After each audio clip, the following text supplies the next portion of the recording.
Hi, I'm John Terzak, and today I'm going to answer the question for you how to make a warm apple tart, or also known as a apple tart flambé because of the way in which it's being made. So it's an apple tart, or it's made in the tradition in which an apple tart flambé is made. I have some commercial puff pastry that I bought from the supermarket, and it's still partially in the package that it came in right now. I'm going to roll some of this out. We're going to use puff pastry for this.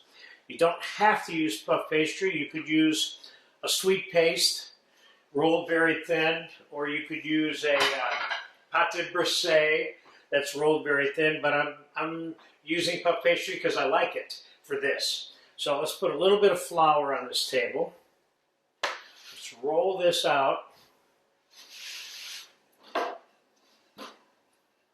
I made some applesauce that's part of this preparation, which of course you have a video for.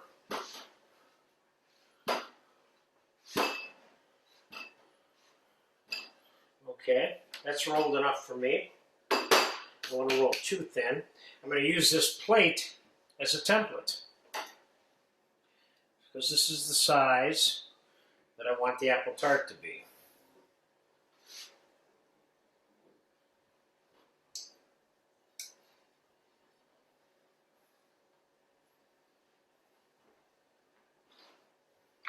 Now I'm going to take the pastry and set it on the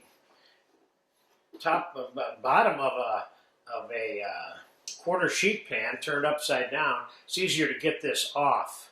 Notice how I'm getting the excess flour off of there, okay? Now, we'll prick the inside part only of this piece of pastry with the tines of a fork, because this outside perimeter, we're going to leave that exposed so it can rise around the interior, which is where the tart's going to be contained. And I'm going to put the applesauce on it and spread it around. This is nice, chunky, fresh applesauce I made a little while ago. I'm not going to get too stingy with this. This is not a real wet thing, so it's not going to be runny on this tart.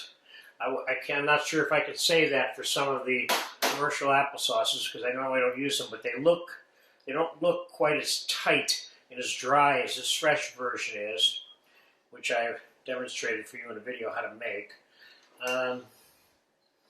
Okay, so let's just put a little smidgen of cinnamon on that part before we even proceed. And now let's make a fan of apple slices onto the applesauce. Paper thin, I sliced these. I took a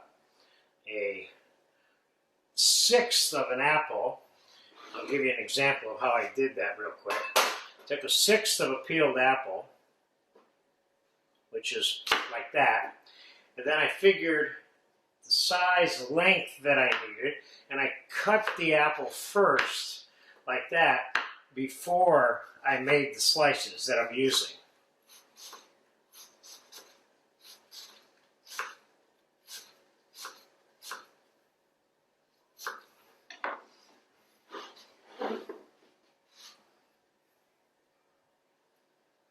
If they're too long, they'll all be overlapping into the middle and you'll never get this done. It'll look like a hodgepodge by the time you get done with it.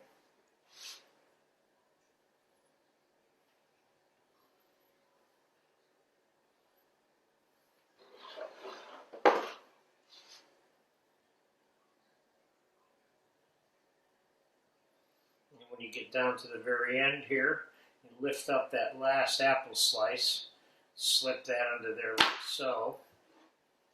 What I usually do, you could of course put a couple of raspberries or something like that, or blueberries even in the middle of that, but what I usually do right here is I take some minced apple or some apple and raisins or apple and currants and I fill in a little hole in the middle with that.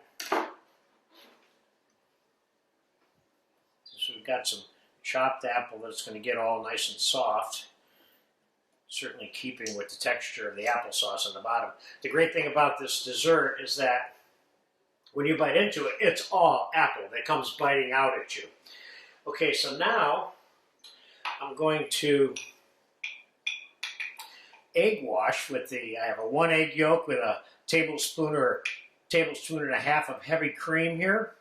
That is not diluted with water because I want the browning effect of the cream and egg yolk without the water in this case.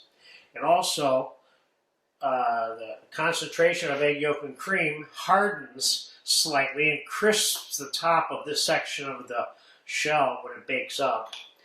And I'm going to take a little bit of melted butter over the top.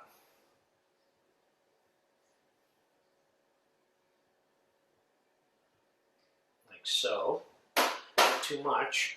And I'm going to put a little bit more cinnamon, being careful here not to OD the cinnamon, because once it goes on here in a big clump, then you're kind of stuck with it, unless you want to change all your apples.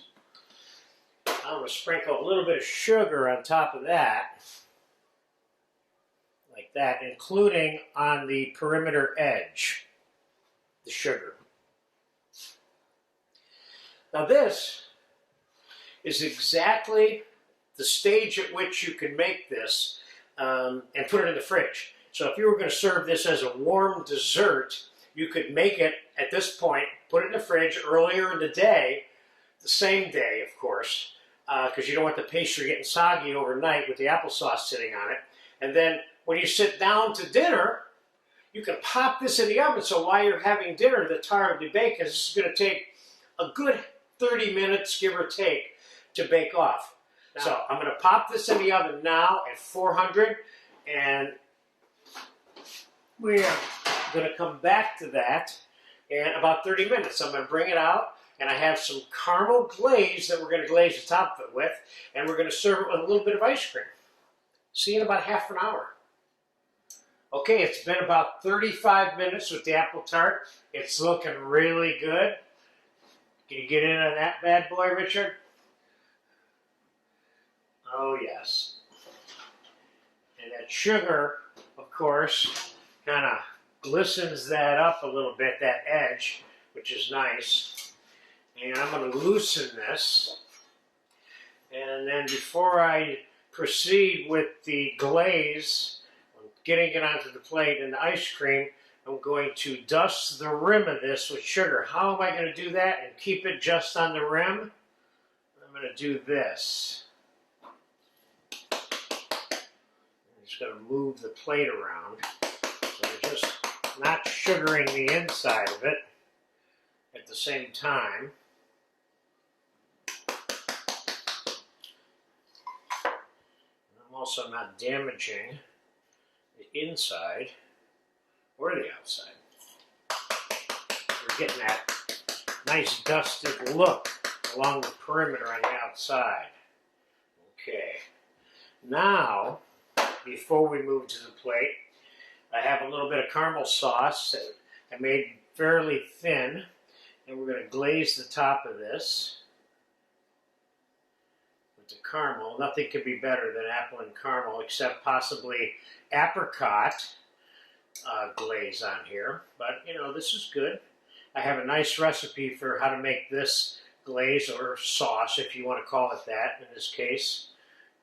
You certainly could serve this sauce alongside of this tart with or without some creme anglaise, which is that vanilla ice cream or vanilla custard sauce that I certainly have a video for you of also. Okay, so I think we'll just leave it like that. And then, now we're going to pick it up and get it onto the serving plate.